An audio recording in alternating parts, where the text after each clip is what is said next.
So I'm here with Lumberjack Landlord, and I'm really looking forward to digging in and getting into the meat and potatoes. First thing I always like to find out is, how did you find yourself into this space? Well, I found myself in this space because Mike asked me to be in the room, but Yeah. in the real estate space, it was just something really apparent to me early on. I started a job in tech, and I started in 1998, if that gives you any indication. Yeah. So I started in 1998 in tech and was working my little tail off and working every hour I possibly could, 100 hours a week, boiler room type of stuff, whatever I could possibly work. And, was starting to finally make some money, and started investing in the stock market because that's what guys in tech do. And so started investing in the stock market. Yeah, I think back to that time period. You had an interesting ride. Yeah, some would say the market was frothy, a little frothy. So frothy so that a nice big wind came across and blew all the froth off the bottom of the mug. And so, yeah, the problem was I literally within about 4 weeks' time, I watched all three of my holdings have massive issues. One went to zero, one went to suspended off of NASDAQ, and then the other one was Cisco. And compared to what everybody had experienced in the late 90s with Cisco, I experienced after the split, which was essentially dead money for over a decade.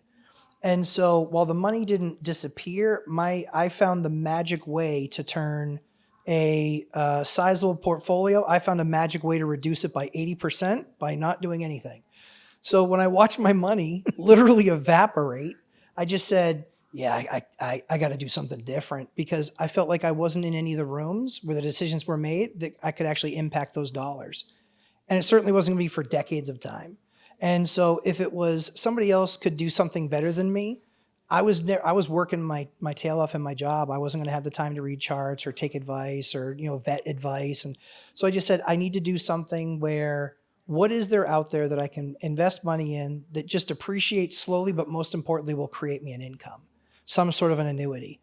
And so that's where I basically came up with, real estate's probably the thing. And that's also when there were, starting to be some real estate shows on TV. And I was like, yeah, it might be real estate. So that's how we found ourselves, or that's how I found myself kind of getting into real estate. Was I was young. I just lost most of my money in the stock market. And now it's, okay, where do we go from here? So the first thing I want to dig in on is, first of all, young. 1999 wasn't yesterday, or 98. Yeah. Where did you get the discipline to invest at such a young age? Where did that come from? We were poor, so I didn't want to be poor. And I realized that rich people were investors and that poor people were not. Yeah. Poor people were renters, rich people were buyers. And so it really came down to just looking around the wealthier people in the office that were in tech and saying, so you don't rent an apartment, you don't rent your car, you don't rent really any part of your lifestyle, you kind of own it and you buy it. And that was what I was able to kind of pick up on. And then I said, okay, so if that's the case, I can't be a renter and I have to be a buyer. And so that's what started the transition of, okay, I need to save up enough money. What's the requirement to buy a house? How do I kind of make this work? See, what I love is that, a lot of people when they're young, they're distracted by the cars, the things, the shiny objects. Sure. And to your credit, you were distracted by, well, what are these people doing that they've got this lifestyle, and how do I get there? Yeah. So going into the real estate space, my understanding of you is you have very, very strong knowledge, number one, of the construction side. Sure. But you also have a unique trait that you come into this with strong people skills, having been sales. Sure. Which came first? So definitely the sales side came first. I was a young entrepreneur. I started at 11 or 12 years old. I was buying and selling baseball cards and, making a couple $100 a week. And people were like, you're 12 years old. How do you have $200? And I was like, I got $200 and I'm 12 years old, but it was like constant reinvestment and roll and reinvestment and roll. And so I did that for years and years and years. And then I looked around and I go, there are 0 people that make 6 figures that do baseball cards. So unless you're the guy on the baseball card, you can't have anything to do with baseball cards. It was cool and it was fun. Still love collecting now today, but boy, I get to buy nicer stuff now. But yeah, kind of just, basically kind of going down that path. And so always being the sales guy and selling. And I think too often sales is a dirty word. And I think too often sales is I sold him, I closed him. Sales is a journey and it's about alignment. If I can understand what you need and I believe I can offer and deliver what you're asking for, then I think it makes sense for us to work together. And if I can't, then I'm more than happy to say, it just doesn't seem like a fit. But I think somebody else over here, I think you're probably a better fit for them. And not wasting time.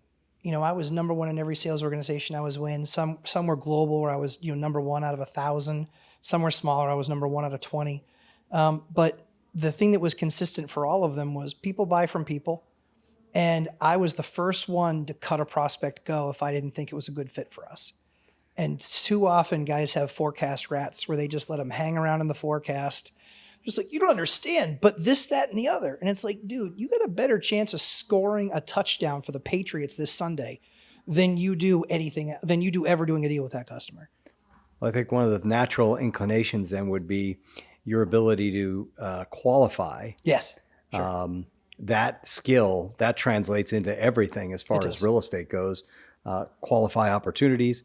Even qualify tenants, qualify contractors. I mean, and everywhere the people side comes in.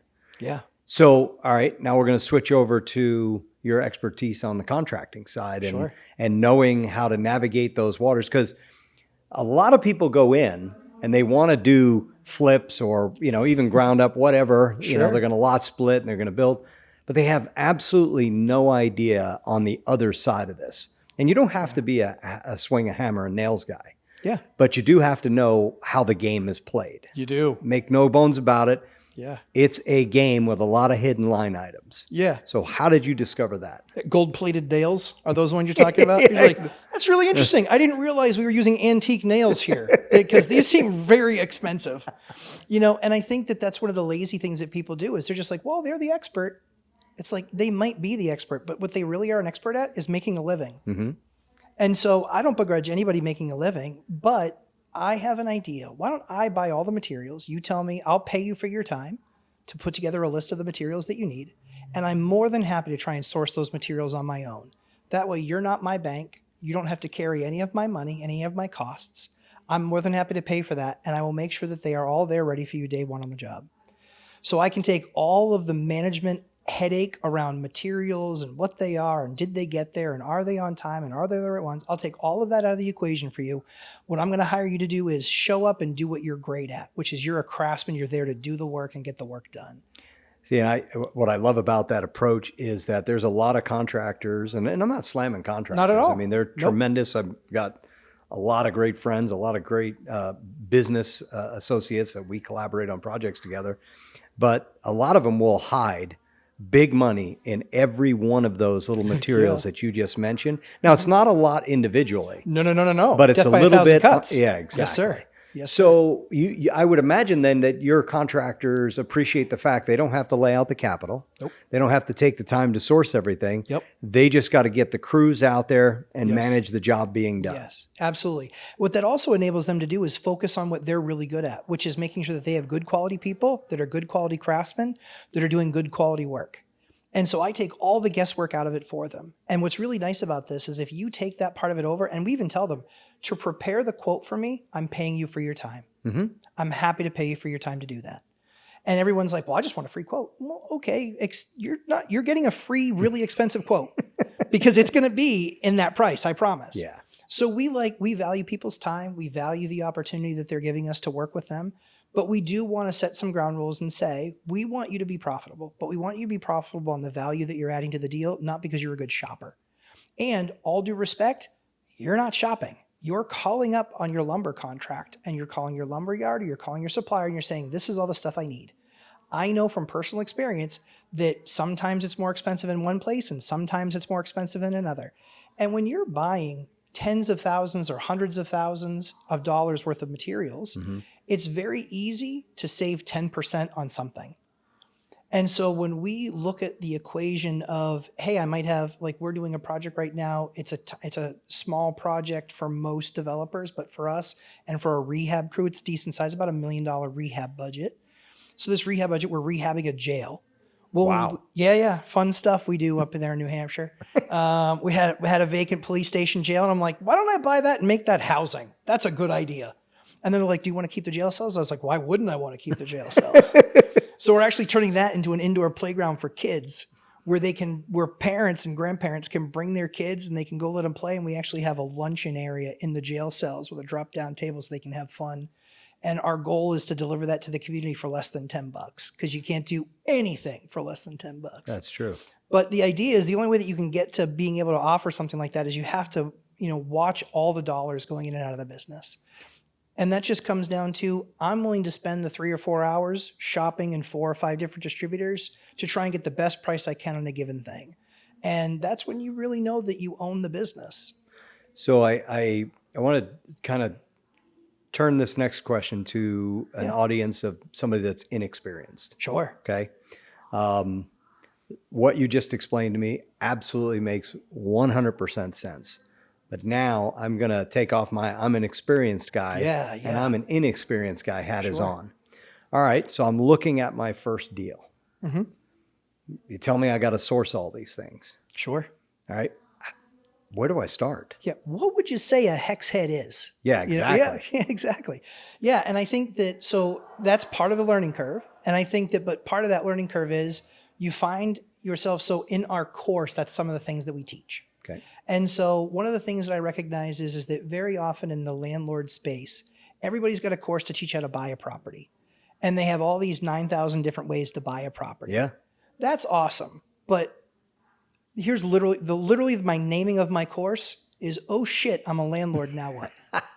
That's the name of my course. And the reason I got that was because that is exactly what the words that came out of my mouth when I bought my first property. I sat down at the table. I didn't know what an estoppel was. I had no idea that I really should have probably gotten a tenant list. Yep. With some phone numbers or helpful. emails or anything. And so I sat down at the closing table and the attorney goes, congratulations. And I was like, thank you so much. And I was like, Uh-oh. how would you say I should get a hold of the tenants and let them know the building's sold? Oh yeah, I'll send you that. And I was like, okay, we're in trouble. And it was like, and then I got the key and I got the keys and then come to find out like none of the keys work. And I was like, yeah, this is bad. So the, oh shit, I'm a landlord. Eventually I just said, I don't want to do a course, but I have to do it because I think too many people sit down at that closing table and they listen to all the gurus on here's how you buy and here's how you buy and here's how you buy. You know what? Your buying sliver is this. Yeah. Your management sliver is this. 100%. Do you want to get trained on this or do you want to get trained on this? I call it the iceberg theory. Yeah, exactly. We're all attracted to finding the deal. Absolutely. Now you got to run the deal. Yeah, you do. And where do you make all your money? Yeah. You make all your money in how you run that deal. 100%. And can you run it efficiently? Can you get good turn? Can you get good margin? And so that's where we really spent all of our time was there's 1,000 people. And obviously, Mike's course on how to buy, with the buy box is phenomenal. But where I live and where I spend my life is I spend my life in this. I spend my life in the management, the day-to-day tenant management. How do you write a tenant, get your act together letter? How do you write them a warning? How do you say, hey, I'm sorry, but this is your final warning and you're being filed for eviction? How do you handle disputes between landlords? Or neighbors? How do you handle working with the housing authority? These are all the things that everybody's going to end up with a, oh my word, what am I doing moment. Yeah. And so that's really where we spend our time teaching. So to answer your question on the construction piece, it's finding a course that takes you through, this is how you talk to contractors. Most people think in the beginning of their journey, they think code enforcement's the enemy. Code enforcement is your actual friend. Yeah. Because if they walk through and they go, this isn't code. Yeah. If you were walking through it, would you have known that was not code? Yeah. Not in a million years. 90% of the people, not a chance. Never would have. Yeah. And so in how you talk with code enforcement and literally partner up with code enforcement can make all the difference of success. And they really are the professional set of eyes on the professionals that you're supposed to be watching. So I worked closely with them, and I credit one of the best building inspectors I've worked with, a guy named Tom Clark out of Dover, New Hampshire. Just a brilliant guy, super nice guy. And I literally went to him and I said, hey, Tom, I got to be honest. I'm brand new at this. And frankly, I think I kind of suck at it. And I said, so I'm going to need your help. I said, I just need you to call out the stuff and what's wrong. And so I would ask him for extra time. And when he would walk me through, he'd explain things to me. And so every single time I studied and got better. And sadly, my course wasn't available then for myself, because that would have made life a whole lot easier. That would have saved me about $1 million or $2 million at least. But yeah, just aligning with those code enforcement guys, letting them kind of show you the ropes, seeing what the patterns are, asking lots of questions. Let that be your guide. See, one thing I want to absolutely drill down on is when you said and you admitted, I don't know. Yeah. Go through permitting process. People go in, the fear, the overwhelm, like whether you're getting a zoning change or you need a variance or any of those kind of things. Yep. If you walk up to the window and you say, I have no idea what I'm doing. Yes. I'm trying to figure this out. They will help you. Absolutely. Every single time. Yep. Or if that person can't, they will say, you know what, can you come back this afternoon? Sure. We can help you. Exactly right. And I look at through all projects, whatever level, is you have to create that collaboration. Yes. Yes. Because that's going to save you time and save you a ton of money. Because going back and redoing it, everything has to stop. No, we actually had an inspector. I didn't even think this was a thing. And he said, he was doing an installation inspection. So he had done the rough, which was rough plumbing and rough electrical, and that happens before insulation. He'd done the inspection. He said, yep, we're all good. I then had the inspection, and then we had the insulation done. We did closed cell foam. Right. So we'd done the closed cell foam because we like the return that gives us for our tenants, because what we're trying to do is do affordable housing. And the way that you do that is by keeping their utilities low. Yep. So if you spend the extra money up front, you can keep the utilities lower. That's always the goal. So we do that. And he said, so, hey, who was this that you had spray this? And so I told him the name, and he goes, okay. He grabbed a core tool and he stuck it up in the insulation. He pulled it back down and he said, yep, exactly what I expected. The first 4 inches was open cell and the last inch was closed. Oh, man. And for those people who don't know, closed cell is about 4 times the price of open. And so they were basically creating fraud, because it also wasn't going to give us the R value. We had done all the right stuff. We'd spent all the right money. And so basically took that sample, had the town basically write a letter saying that that's what they found. And so I left it up to him. I said, your choice, payment or court. And he goes, we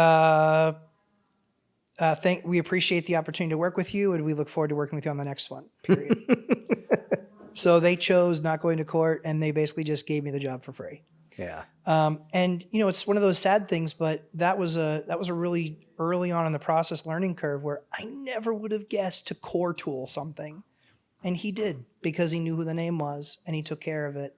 And their pricing, surprisingly, was actually pretty good. I never would have guessed it, seeing as how they were spraying that open cell instead of closed. Well, and that's that collaboration piece. Exactly. Very much so. And to your point, too, that you raised earlier, it was knowledge. How the heck would you know? If you're collaborating, you're not going to know otherwise. 100%. Yeah, totally agree. Yeah, one of the things that I enjoy doing with different contractors, subcontractors, things of that nature, when I find a good one, I want to be a champion for them. Yes. And I want to connect them and help them grow their business. 1,000%. And so that when I call again, they're like, oh, we will drop what we're doing. Yes. We'll come over. We'll help you. Because a lot of times you get yourself in the middle of something and you're like, uh-oh, who do I trust? Who's going to help me here? Yeah. You couldn't be more right. I mean, that's, we believe in relationships. And so we've had a lot of guys where they're just like, hey, I'm just a one-man crew right now, but I'm hoping to grow. And I would say, if you treat me right, just treat me right, I will take you farther than you could possibly imagine. And so we've had a number of guys that have gone from just single guy operations to 8 and 10 guy operations. That's a big electrical company if you're 8 or 10 people. Like you're one of the bigger contractors in the area if it's not a city.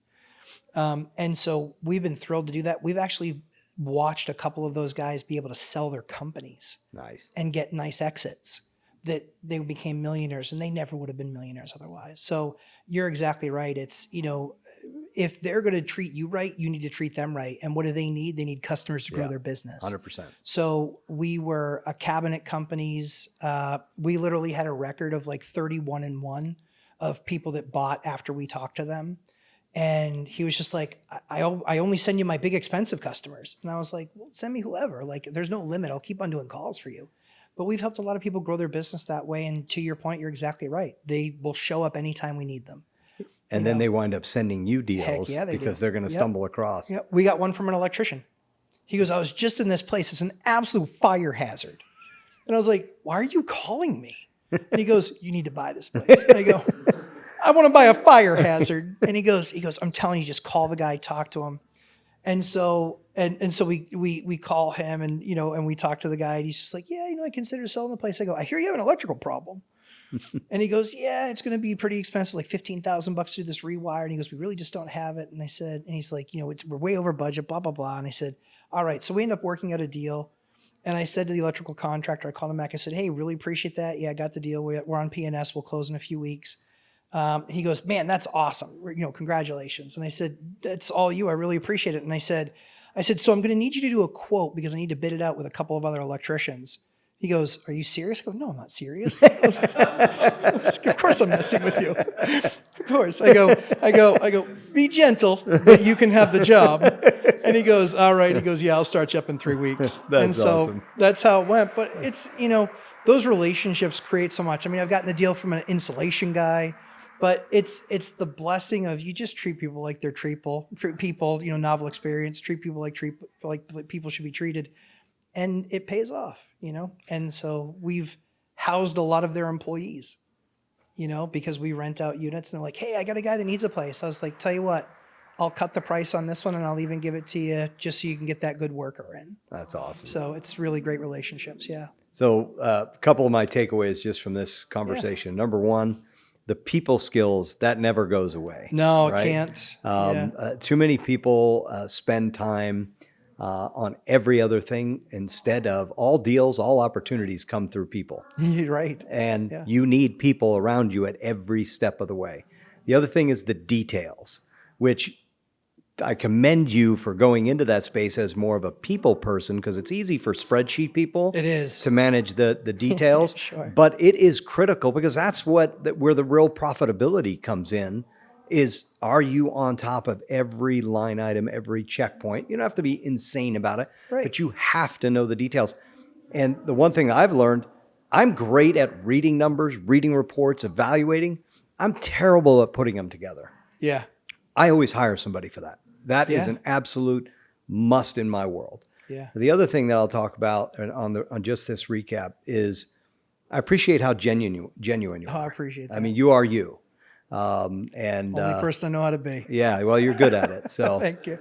Well, thank God I don't want to hire anybody else. Yeah, I appreciate that. Well, quite frankly, it's been my privilege to get the opportunity to sit here and interview with you. Your privilege. And, for those of you who don't know, who haven't seen this or aren't listening to it, we met 7 minutes ago before the interview, and he was literally here and willing to jump in the seat and be an interviewer. So I really appreciate it. It was a blast getting to know you. Right on, Matt. Appreciate you. Or Lumberjack, Matt. Appreciate you. Thanks so much for the time. Take care, guys. Take care.